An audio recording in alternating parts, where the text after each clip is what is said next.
side. With a similar leader, the Yark clan might become more than the rump of a once mighty tribe. A Yark's could become the nucleus of a second united front, crushing the settlers once and for all. With another charade. With Ben. If Ben was another charade, the Tuscans couldn't afford to see him allied with the settlers, to be sure. But what if he could be made to join the Tuscans?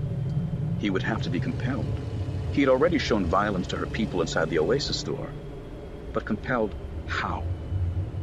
Ben seemed to want to protect the storekeeper, but there was no chance of using the woman for leverage. Another fight open, a Yark resolved to find out. Her exhausted body coursed again with energy and will. If a pressure point existed, a Yark would discover it and exploit it. Protecting the place he loved. I think he'll be okay with that. Ben turned and began walking again up the hill in silence. Annalene thought back to Ben talking about loss earlier in the day. He was struggling with something, she could tell. Something pretty bad. But at the same time, he seemed so centered. Centered in the middle of nowhere. She fumbled for words before finally settling on 3. No, you're not. Annalene approached. Give me whatever's left, she said, settling wearily on a stool at her own bar. Oren was already pouring. You were out there, weren't you? He laughed. Annie, you're a marvel. What was it Danar said? You can't spell adrenaline without Annalene. I thought my tricky moment for the day was running into the little old man from the incident at Anchorhead. He seems to be a regular at the claim. When he didn't remember me, I thought I was free. Instead, I got into a riot and a range war. And I forgot all about the water. And my EOP. Will there be a galactic incident every time I want to get out of the house? Because I can stay home in that case. Speaking of what I saw, I'm not so sure I like the sight I saw of Oren Gold today. He had to save face after the compound was attacked. That much I understand. But he wields an awful lot of power here. These people listen to him. He must know that. There's responsibility that goes along when I think about her. I have to consider. Wait. Hold on. Someone's here. Chapter 22. Kenobi. Annalene rubbed her eyes. What? Annalene glowered at her daughter. Annalene had risen at the usual deathly hour, remembering Callie's absence from the night before. But the girl was here now, at the breakfast table in the family quarters, wide awake and positively quivering with excitement. It's his name, Callie said. Name whose name? Ben's name. All right, she said, rubbing the back of her hand against her forehead. From the beginning. Subdued, Callie explained.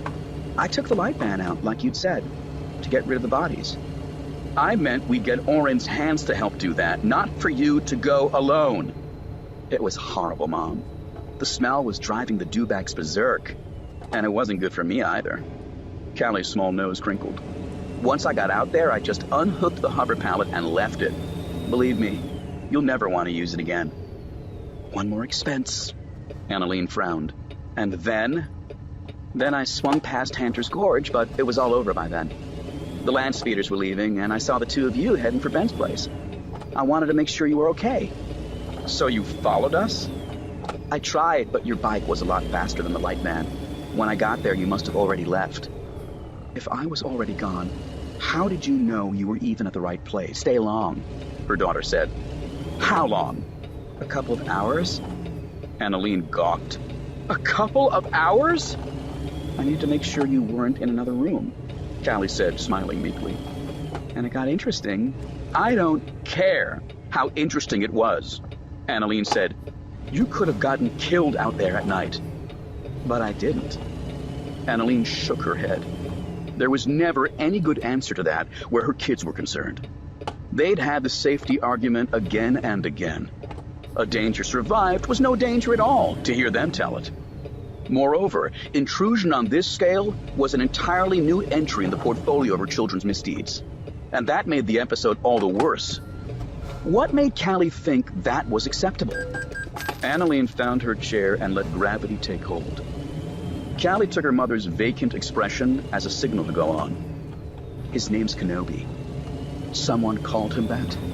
He called himself that, Callie said. I couldn't see who. The intrepid Annalene. And then?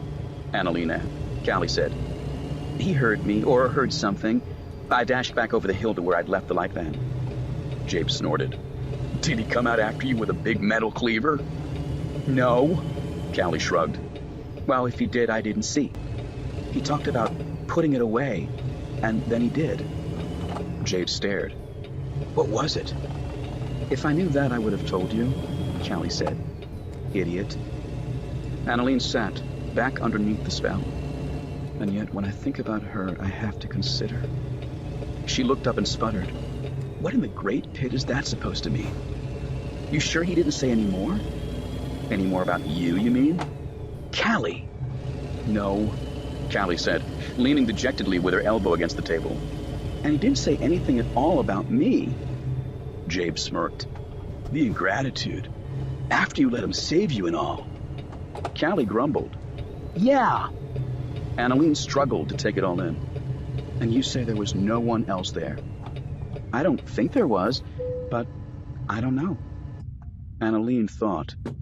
He could have been speaking to someone on a comm system, yes, although transmissions from the Junlund were often problematic. Or he could have been dictating. Or he could have